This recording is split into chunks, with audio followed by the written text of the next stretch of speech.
Hey, my name is Richard Kannwischer, and I am here with my good friend, Rene Schlaepfer. And we're here to talk about Cultivate, how God grows the fruit of the Spirit in us. Rene, why don't you tell us a little bit about yourself? Yeah, well, we're filming this here in Santa Cruz, California, which is where I pastor a church called Twin Lakes Church. It's a vibrant, very stereotypically California neighborhood. You know, a lot of people, Rich, think of California, they think of hippies and surfers and redwood trees and palm trees and all of that.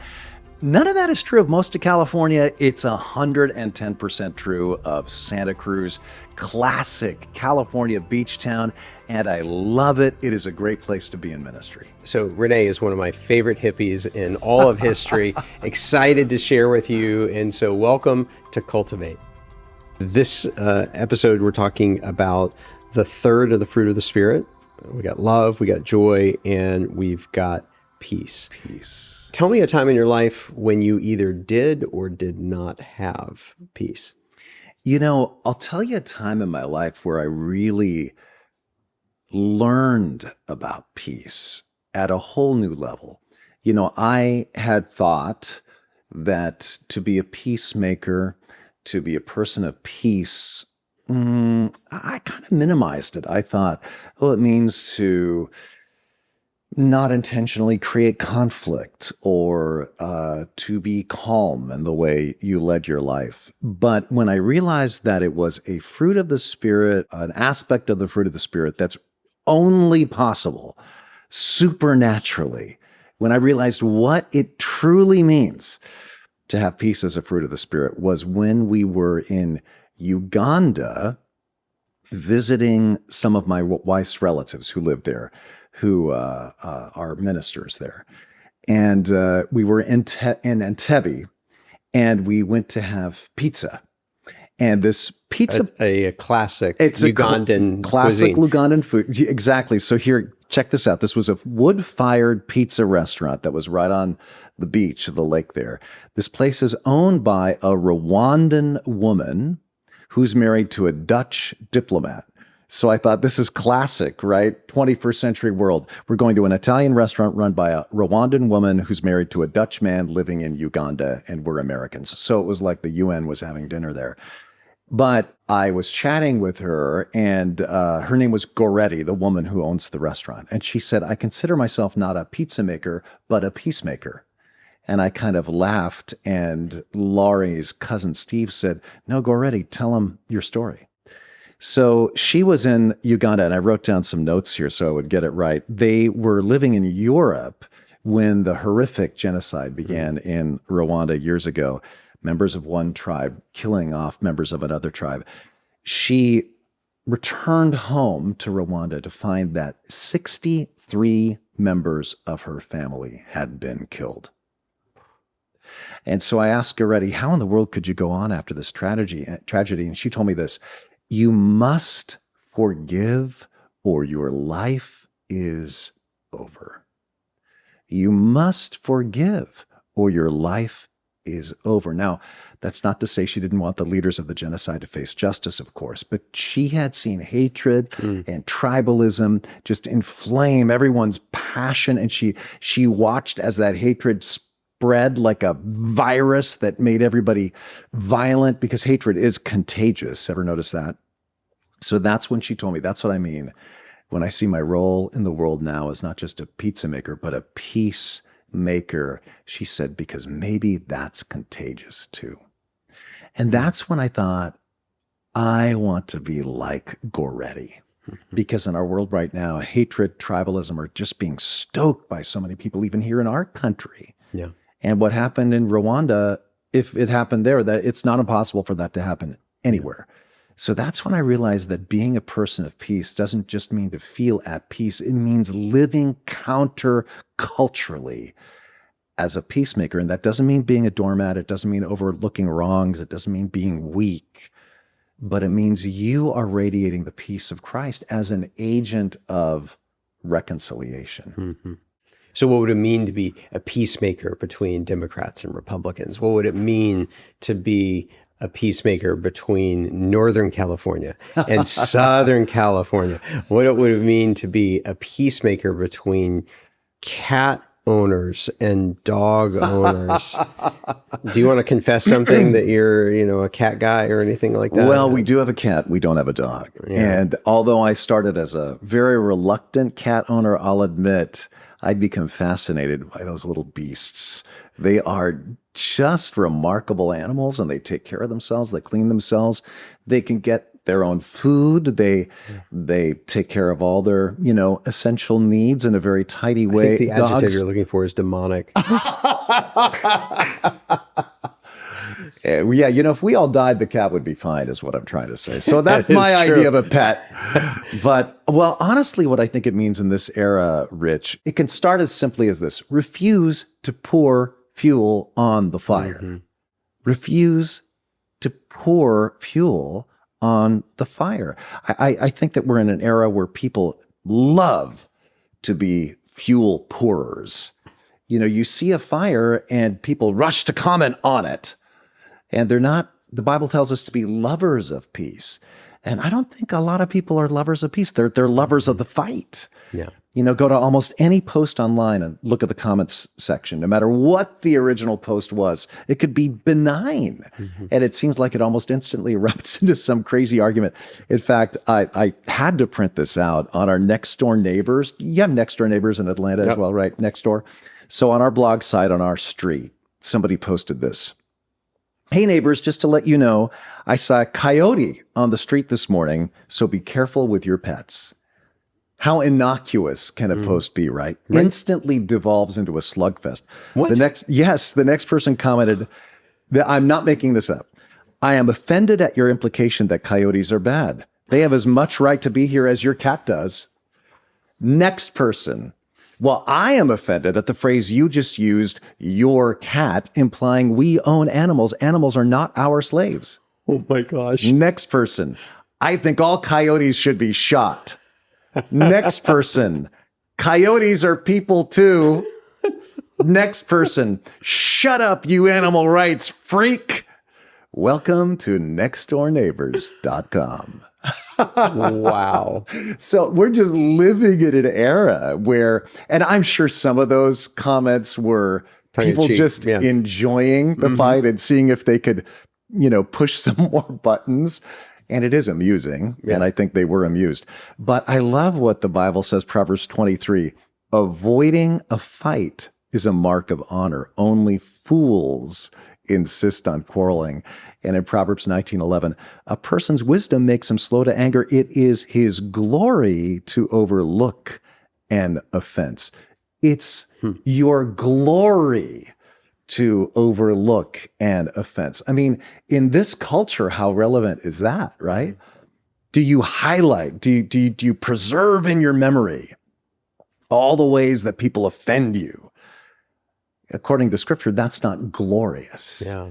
It's glorious to avoid fights, to overlook offenses, to not pour fuel on the fire. I mean, honestly, if that's all you did in this culture, you'd go a long way toward being a peacemaker. But of course, there's a lot more to it than that. Yeah. Well, Jesus promises us that he gives us his peace. That's right. And the kind of peace that he gives is not of the world. It's not the absence of conflict or that kind of thing. It is by the time you look at Ephesians 2, for he himself is our peace. And he's tearing down the dividing wall that is the hostility that is between us. And so what is it like to have a hostility wall, just kind of proactive portion of the way that we live our life, in your workplace, in your neighborhoods? What does it mean? Like, where are there walls that need to come tumbling down from? Yeah. And I think it's important for Christians, and in this era particularly, not to isolate, not to congregate into little cells of just the like-minded people. I think to really proactively look for people that you disagree with in your neighborhood. If you know somebody in your neighborhood is an atheist or is a Buddhist or a Hindu or is a Democrat and you're a Republican or vice versa, to proactively develop that relationship, because ultimately I'm assuming you want to have an influence on that person. Well, it's pretty impossible to have an influence on somebody that you're not proximate to, right? Yeah.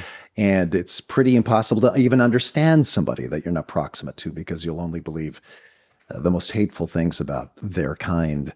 And so I thought that's a huge part of, you cannot be an agent of reconciliation if you don't even know the people that you're trying to reconcile to God, right?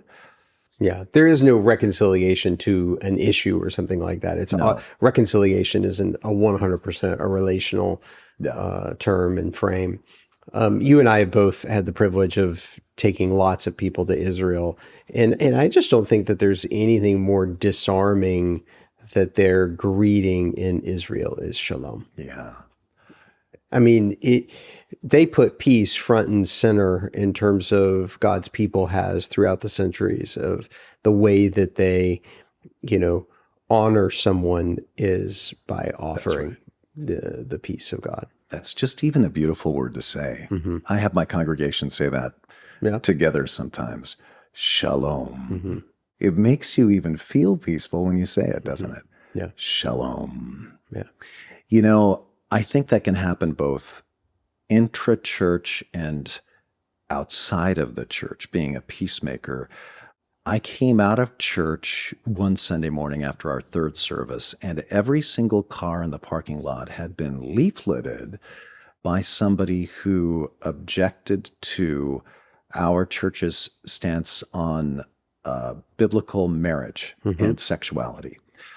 It was a person who was a local LGBTQ plus rights activist. And this leaflet, first of all, I thought it misrepresented our position as being hateful, as being phobic.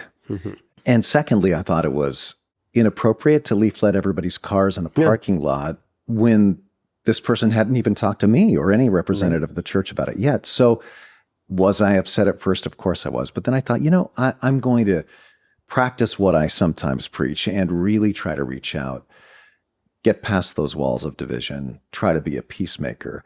And so I called the number on the flyer, and it turns out it was the number of a local church in our town. And the pastor was very apologetic, even though that particular denomination sees things a little bit differently than we do on that issue. But she was, that is totally inappropriate. And she gave me the person's actual name and number. And so I called him up. And at first he was very defensive, but I said, no, I just want to get to know you a little bit better. Let's grab lunch. It's on me. And so we had lunch together. And all I did that first time was ask him to tell me his story. Yeah. And unsurprisingly, he had some pretty terrible things to say about the church because of personal experiences that he had had. Brutal, horrible experiences, which I expressed empathy for and of course, and asked forgiveness for as a Christian, even though it wasn't our church. And then I said, let's have lunch. So I think there's some more I'd like to know about you. And we had lunch a second time and then a third time. And it really wasn't until the third time that he started asking me questions about why I was a pastor, how I saw the gospel. And we actually became friends to the point where years later, he called me up and said, something rather unexpected has happened to me. I've fallen in love with a woman and we're getting married and we'd love to invite you to our wedding. Wow. And so I'm so glad I didn't respond the way I at first wanted to. A lot of times when you have what you think is righteous indignation, it's not that righteous. And it's really just indignation. I've noticed something interesting in a lot of Christian communication I'm seeing in Christian books and even on some Christian podcasts. I have never seen the episode of Jesus turning over the tables in the temple being referred to more often. Well, Jesus turned over some tables, so we got to turn over some tables too. But that was one incident in his life that was to demonstrate his unique lordship over that sacrificial system and the temple. Even though his disciples were looking on, he never said, "Come on, boys, let's turn over some tables." That was something for Jesus to do to establish his authority as Messiah. That's nothing he ever instructed us to do. That is not our mission. That's no part of the Great Commission. I think our mission, based on Paul's words in Romans, is to be agents of reconciliation. So I think that can happen outside the church, but it can happen within the church too, of course. I love the part of the Sermon on the Mount when it says, if you find that you have a disagreement with a brother or sister, leave your gift there. You're at church, you all of a sudden realize as you're about to offer something to God, really, Rene and I need to work something out. Yeah, that's right. Leave your gift there first and go be reconciled them, and then come and offer your gift. And that clearly doesn't mean like, hey, you are unworthy of offering a gift to God if you are, if you haven't dealt with your stuff, if you will. Right. But what it does mean is that we ought to be people who are willing to go out of our way. That's right. Because of our worship of God, to be able to say, where is it that I need to offer peace to the people around me? And for people listening to this or watching this, the political idolatry of today, of that there's no daylight between how you vote and how you see yourself as a disciple of Jesus, and that people cannot gather around a table or be in the presence of relatives or friends who think differently from them. And listen, I get it. It's complicated, and sometimes people do not listen effectively to to one another. Yeah.